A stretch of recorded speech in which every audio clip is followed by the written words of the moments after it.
Masuk. Ayo, naik.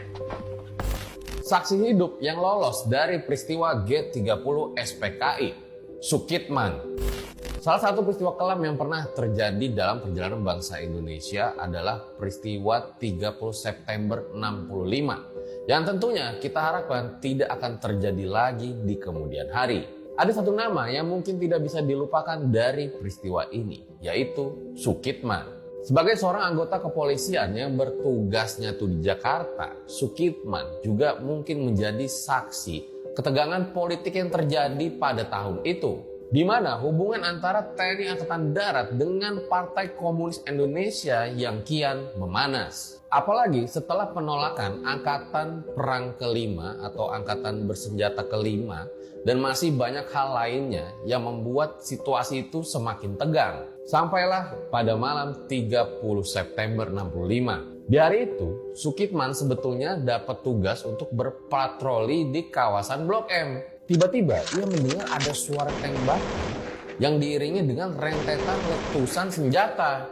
Sukitman yang lagi mengendari sepeda kumbangnya akhirnya langsung bergegas menuju ke arah suara tembakan yang ternyata berasal dari kediaman Jenderal Panjaitan. Namun ternyata sekelompok orang menghadang Sukitman dan Sukitman ini juga langsung ikut diculik, dimasukkan ke dalam kendaraan. Kedua tangannya terikat, matanya tertutup, Sukitman dibawa ke lubang buaya. Singkat cerita, disinilah banyak sekali kejadian yang dilihat secara tidak sengaja dan juga didengar oleh Sukitman. Salah satunya, dia mendengar ada orang bicara, yani wis dipateni. Meskipun waktu itu kondisi masih remang-remang, tapi Sukitman juga mengamati kondisi di sekitarnya. Ia melihat ada orang yang terlentang, udah banyak bercak-bercak merah, terus juga ada orang duduk dengan banyak bercak-bercak merah yang ada di tubuhnya. Awalnya Sukitman itu rencananya juga akan dihabisi, tapi ada salah satu pasukan Cakrabirawa yang mencegahnya, Ishak Bahar. Begitu hari agak terang, dari posisi Sukitman itu bisa ngelihat dengan jelas ada orang-orang yang ngerumunin sebuah sumur sambil teriak ganyang kabir, ganyang kabir. Ke dalam sumur itulah tubuh-tubuh manusia lalu dimasukkan dan disusul dengan suara berondongan peluru. Sukitman sempat ngeliat ada seorang tawanan yang masih dalam keadaan hidup nih, itu mampir dulu ke tempat Sukitman itu ditawan. Jadi setelah orang itu ditutup matanya, dibuka dan dipaksa untuk menandatangani sesuatu dengan ancaman senjata di belakangnya.